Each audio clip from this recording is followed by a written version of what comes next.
Il y a des films dont on oublie presque tout. On se souvient vaguement d'une scène, d'un acteur, d'une musique peut-être.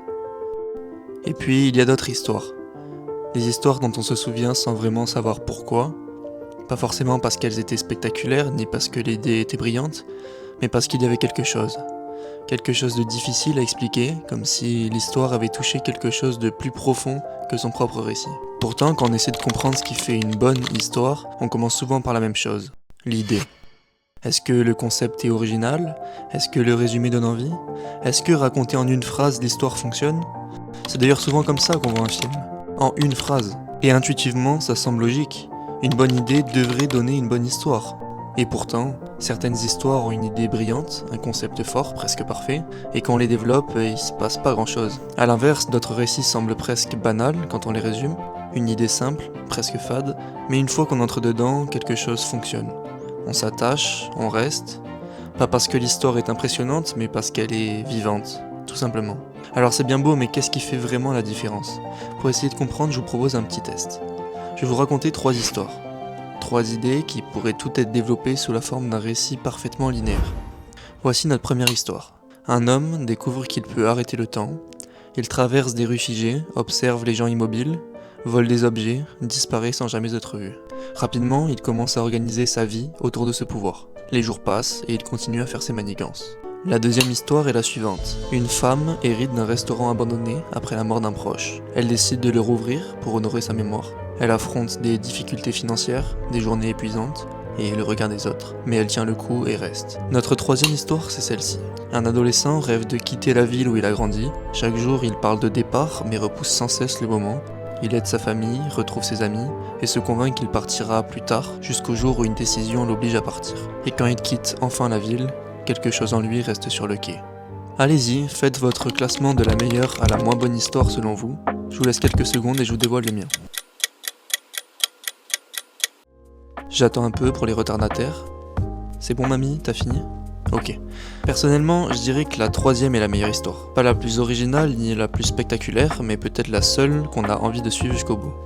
Elle reste, parce qu'elle parle de quelque chose de réel, de transformation, de conflit intérieur. Et maintenant, faisons l'exercice inverse. Essayons de résumer ces 3 histoires en une seule phrase.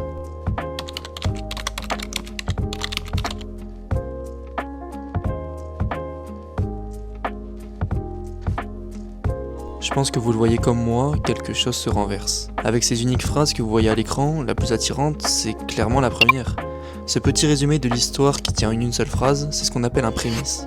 C'est la promesse que nous offre le scénariste. Et quand cette idée est un peu tape à l'œil comme la première, on parle de prémisse high concept, c'est-à-dire avec un haut potentiel commercial. Mais voilà le piège. Un prémisse ne fait pas une bonne histoire. Il peut donner envie d'entrer, mais il ne dit rien de ce qui nous fera rester. Alors attention tout de même, je suis pas en train de vous dire qu'un prémisse high concept fait forcément une mauvaise histoire, au contraire. On pourrait très bien imaginer une histoire qui combine le prémisse attirant de la première, donc un homme capable d'arrêter le temps, et la profondeur humaine de la troisième. Et l'inverse est tout aussi vrai. Un prémisse sobre, réaliste, presque banal, ne garantit absolument rien. Vous l'avez compris, ce qui fait un bon scénario, ce n'est pas le prémisse, mais le degré de développement de l'histoire et de ses personnages. Mais ces personnages qui nous touchent, qui semblent vivants, ils ne sont pas apparus par hasard. Ils ont été construits.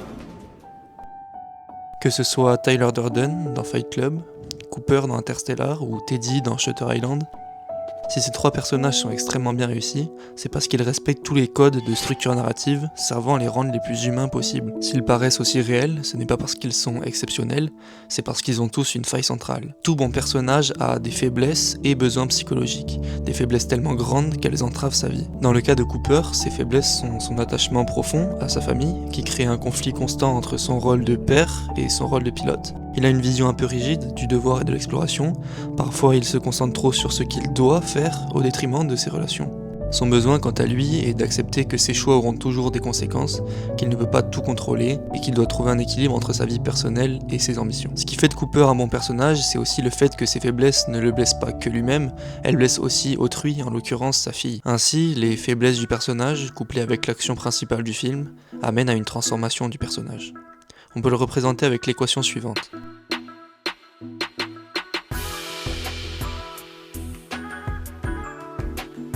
Évidemment, avec un scénario, plusieurs F et plusieurs T sont possibles.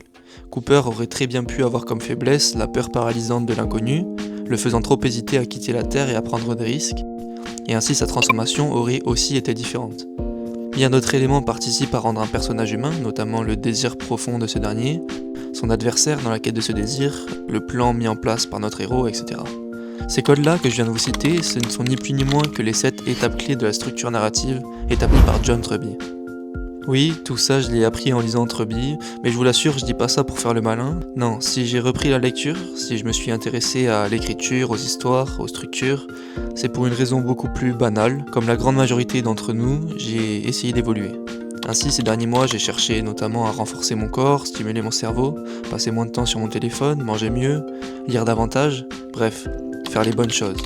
Et pendant un moment, ça donne l'impression que quelque chose avance. Mais si on était les protagonistes d'une histoire, cette volonté d'évoluer serait-elle suffisamment intéressante ? Ce serait un récit correct, mais pas mémorable ? Non, il en faut plus. Il faut une faille, un manque, quelque chose qui résiste. Il faut un désir clair, un objectif. Il faut un obstacle, un adversaire, une force intérieure ou extérieure qui empêche d'avancer. Il faut des choix, des erreurs, des conséquences, des... Attendez. Ces règles-là, vous les connaissez déjà ? Parce que ce sont exactement les mêmes que celles qui rendent un personnage crédible à l'écran. Je viens de vous les expliquer comme si elles appartenaient à la fiction, mais elles n'ont pas été inventées pour rendre des personnages parfaits. Elles ont été inventées pour rendre des personnages crédibles. Alors forcément, si ces structures fonctionnent aussi bien au cinéma, c'est parce qu'elles ne sont qu'un reflet de la réalité. Ce sont exactement les mêmes mécanismes qui structurent nos propres vies. On a tous des failles, des besoins, des obstacles, parfois extérieurs, mais souvent intérieurs. La seule différence, c'est que dans la vraie vie, personne ne nous oblige à regarder tout ça en face. Alors on évolue un peu, on optimise, on améliore la surface, mais sans confrontation réelle, il n'y a pas de transformation. Et sans transformation, l'histoire est très ennuyante. Alors non, il ne s'agit pas de vivre comme dans un film, il s'agit de regarder sa vie avec les mêmes outils que ceux qu'on utilise pour comprendre les personnages. Parce qu'au fond, les règles du scénario ne sont pas une recette pour écrire de la fiction, ce sont une grille de lecture pour comprendre l'humain. Alors peut-être qu'en les appliquant, votre vie pourrait faire une bonne histoire.